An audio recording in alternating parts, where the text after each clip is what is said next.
You know that feeling, right? You see a coworker who's clearly struggling and you want to help, but you're just not sure how. Or maybe you think, hey, that's not really my place.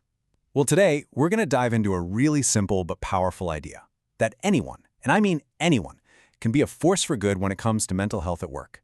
And it all kicks off by busting a pretty common myth. And this is it. This is the core idea that really unlocks everything. We have this tendency to think that supporting mental health is, a job for the specialists, for HR, for the managers with special training. But the truth? It's way, way simpler than that. The most crucial point to get is that support is a human skill. It's not just a professional one. Okay, so if it's not about having a fancy title or some degree in psychology, then what is it about, right? And that's the question that takes us from just seeing a problem to actually being part of the solution. It's all about flipping that mental switch from whose job is this to how can I help? And that right there brings us to this idea of the everyday champion. Now, this isn't about wearing a cape or needing to have all the answers. Not at all. It's something way more accessible and honestly a lot more powerful in our actual day-to-day work lives. So let's break down what that really means. When you boil it all down, this is what it is. A champion is just that safe person. The one you can talk to without worrying about being judged or gossiped about or just brushed off. They're a trusted ear, a reliable sounding board. But notice what this definition doesn't say. It doesn't say therapist, it doesn't say expert, and it definitely doesn't say problem solver. It just says safe. And man, this distinction is absolutely crucial. It sets the boundaries so clearly.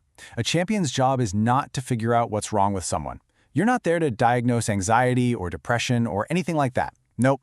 Your role is to be a guide, a connector, someone who can point people towards the professional resources that are actually designed to help. All right, so how do you become this safe guide? Well, the good news is it's not nearly as complicated as it might sound. It really just boils down to 3 core skills, and these come from the principles of psychological first aid, but they're things that absolutely anyone can learn and practice. Think of this as your practical toolkit. It really all comes down to these 3 things: be safe, ask, and guide. That's it. Think of it like a simple, repeatable little process. Each step builds right on top of the last one. And together, they create this really powerful framework for offering genuine, effective support. So let's look at each one. Okay, first up, be safe. This is the absolute foundation. Everything is built on this. It's all about creating an environment of trust. And what does that mean? It means you're a good listener, you keep what's said to you confidential, and you show some genuine empathy. When people know you're a safe harbor, that's when they'll feel they can actually open up. Next up, we've got to learn how to ask.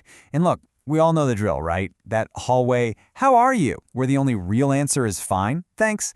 This is about going a level deeper. It's about finding a quiet moment, looking someone in the eye, and genuinely asking, "Hey, how are you really?" That one little word signals that you actually care, and you're ready to hear the real answer. And finally, we have guide. This is maybe the most important boundary for a champion. If a coworker tells you they're having a hard time, remember, your job isn't to fix their problems. It's to help them find the path to help. Maybe that's pointing them to the company's EAP or another mental health resource, or just encouraging them to talk to a professional. You are the bridge, not the destination. Okay, so we have the skills, but how does that actually turn you into a champion at work? Well, let me tell you, it's not about one big heroic moment. The real magic, the real power is in the small, consistent things you do day in and day out. And I love this idea because it makes being a champion feel so achievable. You don't just become one overnight. It doesn't work like that. You earn that trust, little by little. It's that consistent check-in, that simple offer to grab a coffee, that moment where you just listen without jumping in to solve things. These are the things that build your reputation as that safe person. So how does this actually work over time? It's really simple. One small, kind action is, well, it's just a small, kind action. But when you do it again, and then again, and it becomes part of who you are at work, that's when the real transformation happens. Trust is built in all these tiny, repeated moments. And all that built-up trust, that's what makes a champion. Okay, let's turn this around for a second and make it personal. We've talked about what a champion is and what they do. But the real gut punch of this whole idea, the real impact, comes when you start seeing it in your own life. Just take a second right now and think about it. Who is that person for you at work? You know, the one you'd actually go to if you were having a truly awful day. The one you just know would listen without judgment. We all need someone like that. And having that champion can literally be the difference between suffering in silence and actually getting the help you need. And that leads us to the final and maybe the most important question. Because look, if you can think of someone who's your champion, that is fantastic. But the real challenge, the thing I want to leave you with, is this. Who in your workplace thinks of you as their champion? It's a really powerful thought, isn't it? And the most beautiful part is, you already have everything you need to be that person for someone else. You can start today.